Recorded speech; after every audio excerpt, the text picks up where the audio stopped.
U Srbiji od posljedica udara groma, odnosno električnog pražnjenja atmosfere, svake godine strada nekoliko desetina ljudi.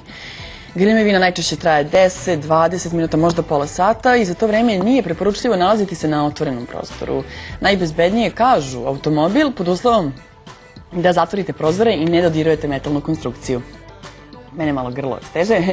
Da li je to tačno, reći će nam naš gost, profesor Jovan Cvetić sa Elektrotehničkog fakulteta. Dobro jutro. Jutro. Da li tačno? Izvinjam se. Automobil predstavlja odličnu zaštitu protiv atmosferskih pražnjenja i naravno pod uslovom da ne dodirujete spoljašnji deo karoserije.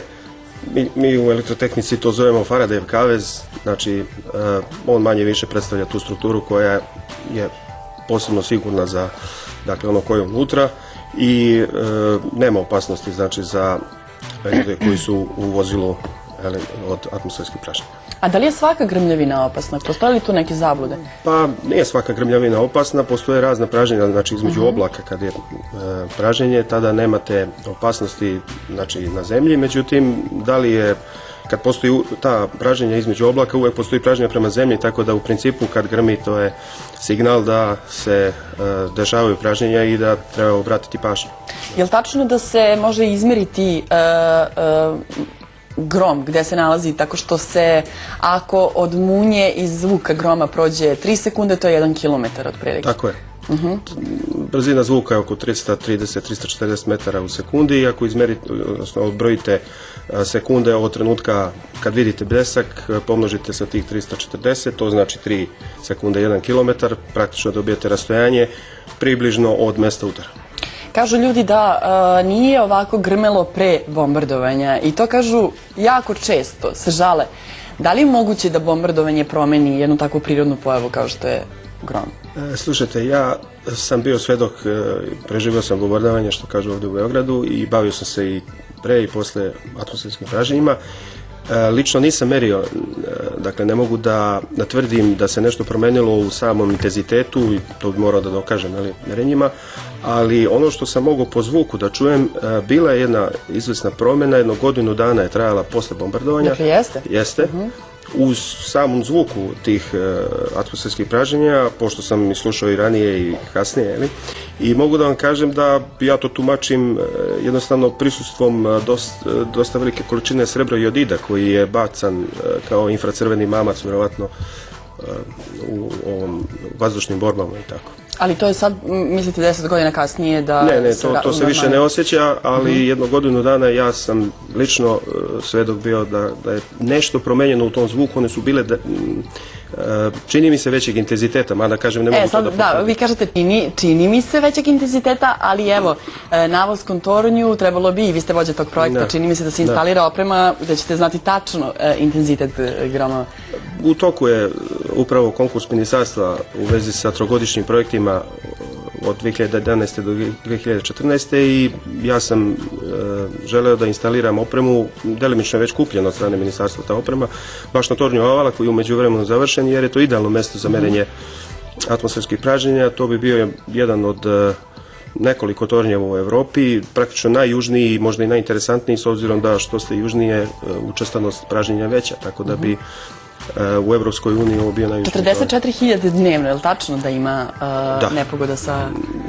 Da, i to je uopšte u svetu toliko, a mislim da su ta pražnjenja skoncentrisana, mislim nego sigurno je u Južnoj Americi, dakle oko Amazona, u Južnoj Africi i u Indoneziji. E pa dobro, ako živite u nekom od tih regiona ili u okolini Srbije i u Srbiji, u nastavku će vam otkriti šta da radite kada grmi, šta nipošto ne smete da radite kada grmi, šta da radite sa kućnim aparatima. Dakle, to su još neka pitanja na koje ćete odgovor dobiti posle kratkih vesti. U Beogradu maksimalna dnevna biće samo 22 stepena. Nataša? Ana, vidim sevaju munje na tim tvojim oblačićima, grmljavina, to najčešća reč ovih dana. Nama je profesor Jovan Cvetić, pričamo o tvom resoru, o grmljavini. Imaš li neko pitanje možda?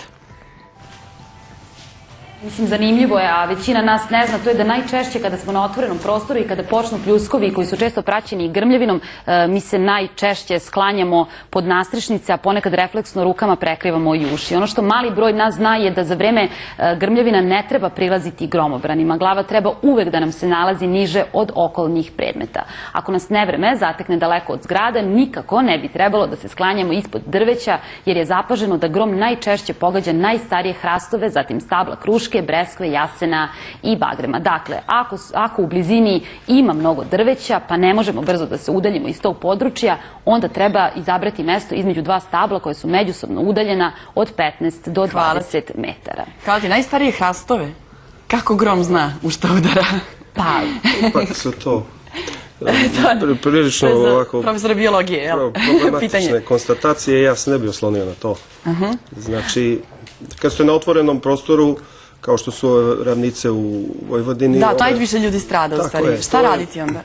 Pa ja mogu da vam kažem najgori i najbolji scenarij. Najgori bi bilo da se sa jednim kišobranom brzim hodom ili trčeći udaljujete i idete ka nekom, recimo, usamljenom drvetu, nastrešnici, kućici i tako dalje. Ajmo na najbolji onda. A najbolji scenarij je da čučnete i da sačekate da oluja prođe. Čučnuti? Da. Što nije, to je tako po preporuci Evropske unije, odnosno Komisija za zaštitu. A šta raditi sa kućnim aparatima? Ljudi najčešće isključuju sve što im je vredno u domu kada počne oluje.